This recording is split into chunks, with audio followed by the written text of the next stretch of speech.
welcome to another episode of Lifestyle Unlimited, where we feel and we buy into the principle that you could have as big a lifestyle as you want. So, Julie, today I want to talk to you about something that we, as real estate investors, any entrepreneur, any business owner, always comes across, and that is the development of a team. But, I want to take a little bit different angle. Obviously I want to talk about some positives about developing a team because we all know the positives. Let's face it, you and I preach it, we live it, we believe in it, we built our whole businesses around it. But, somewhere along the line, we also hear some negative stuff about developing a team. So let's just kind of see if we could do some kind of a back and forth about some positives and negatives. Okay. Let me start out, let me take the counterpoint of view on the negative side. I think there is actually a wrong time to build a team. Yep. Like, for instance, I could tell you, if I'm a brand new investor, I've never done a deal, I've never negotiated, I've never raised money, I don't know what a closing attorney does, I don't understand it, but I've gone to a couple seminars, I got the concept down, and I'm thinking, you know what, I'm going to go do some deals. I think you could actually start developing a team too early. So if I have no trade skills, no knowledge of anything, and day one, I'm like, you know what, I'm going to go get myself a secretary, I'm going to get myself 6 callers. I'm going to hire somebody to help me raise money. I could tell you, one of the times where I am against teams is when you bring a team on too fast. And I think a team at that point could be detrimental. And I'll tell you for a couple of reasons. When you bring a team on too fast, it could be detrimental for reason number one that I actually experienced when I got started, and I was like, oh, I'm just going to build me a team 23 years ago, and guess what? That team realized right away they were smarter than me. They realized I was a newbie. They realized I had a little money to my name, and they realized I could be taken advantage because I was pretty gullible. And the combination of everything back then basically robbed me of everything. A lot of people know my story, and so. One of the negatives about a team is the timing of a team. And specifically when you don't really understand all the trades, the whole craft, what exactly that person is supposed to do. Because at that point it's just a crapshoot. You're just hoping you're going to get somebody smarter than you, better than you, that likes you, that believes in your zero because you're a zero and all that kind of stuff. I think at that point the only counterbalance I have to that is if you bring like a true buddy, somebody that you trust, maybe a relative, like a mother or a father, somebody that literally has your best interests in heart. But anything other than that, I think you could actually bring on a team too soon, and it could be counterproductive. Yeah. Well, let's look at the negative side of it at a different level. Let's say you're making a lot of money in real estate, right? As a real estate investor. And you bring on a team, and you've got a big team. Let's say 50, 60 people on your team, which could very easily be built, over time. So you're either a person or investor here that's got a team of 50 or 60, or you're somebody which you're just like a lone wolf. You can actually make the same amount of money being the lone wolf as having 50 or 60 people on your team. The thing is that it's going to be hard for you to grow past a certain level here on your own. But there's something to be said about not having the responsibility of that. Having a huge payroll every week you've got to take care of. It's constantly on your mind as a business owner because you're responsible for those people. People say, oh, well, I hire people, they're just workers. No, when you hire somebody to work for you, not only are they giving you a commitment that they're going to spend their time working and building your company, but you're giving them a commitment that, hey, based off of your time, I'm going to pay you what your time is worth, knowing that that money is there to support your family. So if you want to go down the route to where you build a big team, you very better well have the idea that they generally, and a lot of people preach against this, but that they get paid last. To me, they get paid first. They've got families, they've got things that's there. I'm not saying run yourself into the ground, but you could be sitting here sometimes making the same amount of money, just you and you alone, or you could have this big team that is just an added stress, right? And I think that's a huge con if that's not your personality. So you're like, well, what did we decide to do? Well, I'll tell you, for me, I don't like being a lone wolf. Like, that's what's so funny is, like, whenever you see, like, memes and things about entrepreneurs, right? The memes are always like, I don't want to work with somebody else. I don't want to work for somebody. Like, this cocky attitude that nobody else has an opinion about my business. I don't want anybody else to have an opinion. I don't believe in that. I believe you can be an entrepreneur and you can take advice for other people. And you can build a team that builds more of a legacy than everything built off of your back. You know, I'll tell you, to piggyback off what you said first about building this whole team out, building this whole infrastructure, and you're not making anything, there's a very famous guru in our business who we all know. And I could tell, I remember talking to him, and he built this monster company. They were making tens and tens and tens of millions of dollars at the top line. And he said at the end of the year, he was making less than $100,000. So here he was, had this huge team, a lot of product moving through, a lot of revenue moving through. But in the end, because it was not set up correctly. And so that's the whole point. You know, you're right. You can get a team too quickly, but you're right. You can get a team pretty much, pretty far down the business. If you don't set it up correctly, you can be really, really screwed. Now, having said that, let's talk a little bit about some positives. Because in the end, I think the positives outweigh the negatives. Bottom line is this: if you ever want to go beyond just making money, this is the first thing that I always teach people. You know, people get into business, get into real estate for two reasons. They want to make money, they want to have a better lifestyle. And I don't know, maybe there's possible, but I know how you certainly can, you're right, make a lot of money being a lone wolf. But I don't know how you're going to get into the lifestyle things. I don't know how you're going to get to the point where you control your time. I don't know how you're going to get to the point that you could do what you want to do, when you want to do it, with whoever you want to do it.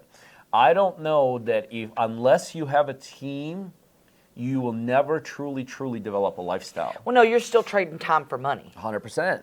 You know, which is no different than working for someone else, even though you're a lone wolf. You know, and let's face it, if you go, I always tell people it could get even more dangerous than that. If you cross a certain line, there could be no turning back. Meaning, okay, you got yourself 5 deals spinning. You don't just one day show up and say, well, let me just slow this sucker down. I mean, no, you're head over heels at that point.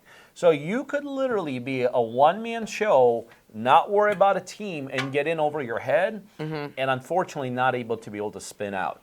So spin backwards and kind of get this back to a manageable level. So in my opinion, from a positive perspective, the number one reason why you want to have a team is from a lifestyle perspective. It ultimately, like, I kid around about it, but it's so true. I have really not, other than teaching it, have not done the day-to-day grind of a conventional real estate investor. Like, I haven't knocked on a door. I haven't, well, I know we were screwing around when putting up some bandit signs out, but that was just because we were trying to get some pictures done. I haven't really put signage out, which I used to live doing that. I haven't personally had to negotiate unless I was helping somebody. I have not done the day-to-day grind of being a real estate investor for years now. But guess what? The business hasn't slowed down. We're still cranking out deals. We're still doing deals. We're still buying deals. We're still selling deals. I'm still funding deals. And so that right there, in my opinion, is the ultimate positive for developing a team. A team equals lifestyle. You're right. And you know what's funny? Like, that's what you love, but you were talking about it earlier. You're like, people shouldn't hire completely a team in the very beginning.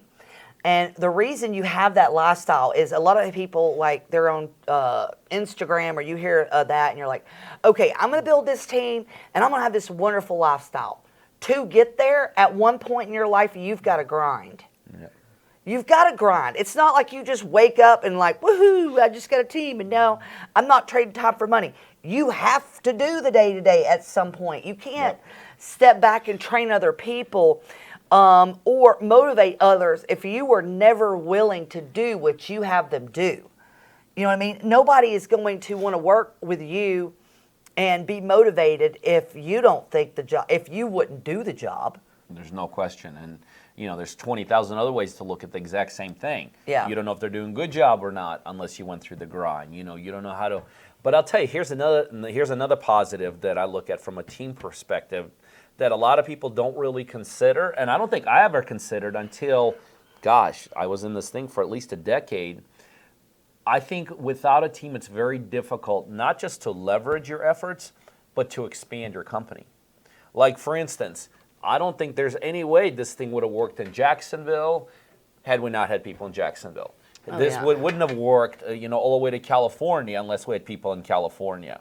Our current model of partners, I don't think would work had we not had our local partners. So if you don't buy into this whole concept that you have to leverage through people and build a team, the other place you're limiting yourself is not only on creating this incredible lifestyle, but you're also limiting yourself if you want to expand geographically. I think, especially in a business like real estate, because let's face it, real estate really is a local business. And so if you're not willing to develop, these strongholds, these pockets with people inside of them, I don't think you're going to be able to expand geographically the real estate investing business. No, you're not. And another thing, you've got to know your personality. Right? I mean, I don't care what anybody says. You can read all the books you want to in the world, but some people ain't meant to work with others. Yeah. I know that's terrible to say, but some people just aren't team players. And that's okay. That's why God made us all different. But like for me, people say, well, like, how'd you get started in real estate? I didn't start like a lot of people do where I started on my own and built up. I started with a team immediately. Because I never wanted to be by myself. Like, I don't like being by myself. I'm not saying I don't love myself and don't have good self-esteem. I'm just saying that I don't think it's fun. Because, like, if I want to talk to somebody, what am I going to do? Go to the mirror and be like, Julie, what do you think about this idea? I'd rather run it by somebody I trust. And also, when you're working with people, everybody's got a different opinion. And it's okay to listen to those opinions because, you know what, sometimes they're freaking genius. And because you're in the thick of things, you don't see it. Like sometimes at our level, it's like you can't see the trees for the forest. Easily, that's right. And our perspective is different. Sometimes it's nice to be like jerked right back and be like, your perspective's off, honey. I'll tell you what, I just went through the exact same thing what you're just talking about literally on a call an hour ago. So there's this deal we're doing, Alabama, I believe, and everything seems to be going on track, and yesterday went off track from a timing perspective. It looks like we have to close quickly. It looks like it's a good deal. And to me, you're right, you're talking about not seeing the forest through the trees. To me, it made sense to do it this way. But guess what? The boots on the ground called me this morning like, Pete, wait a second. You're not thinking about this the right way. This is how it needs to go. You're right. Had I not had team, that wouldn't be happening. Who knows? Not that I was necessarily guiding in a totally wrong direction, but sure as heck would have been the slower direction. And so in essence, I would have lost that deal. So that's a good point. One, from a social perspective, it sure is a whole heck a lot of more exciting, fun, motivating being around people. By the way, it's also a lot more exciting, fun, and motivating when things aren't going well to have somebody else there. Oh, yeah, because then you can woe is me. Well, and that's easy to do. Yeah. So from that perspective, a team helps. And from that perspective that you just talked about, just a different perspective. You're looking at it, but the team is more boots on the ground. I'm more of high-level thinking. And the boots on the ground many times have a very unique perspective that is very, very important to understand. So, look, I think we could sit here and we could talk about positives, negatives, pros and cons. I think in the end, if you were to ask both of us, I think there's no question the needle in our world would be towards a team. Yeah, and I think that's based a little bit off of our personalities. And there's other people that aren't like that, and that's okay too. But that's why I love working with a team. I think the team is going to give you that one perspective that being a lone wolf will not ever give you. And it's what I started from, and it's what I want to end with. It'll give you a lifestyle. It'll give you the ability to control your time. And when you have lifestyle and you have the ability to control your time, in my opinion, that's when you're really winning.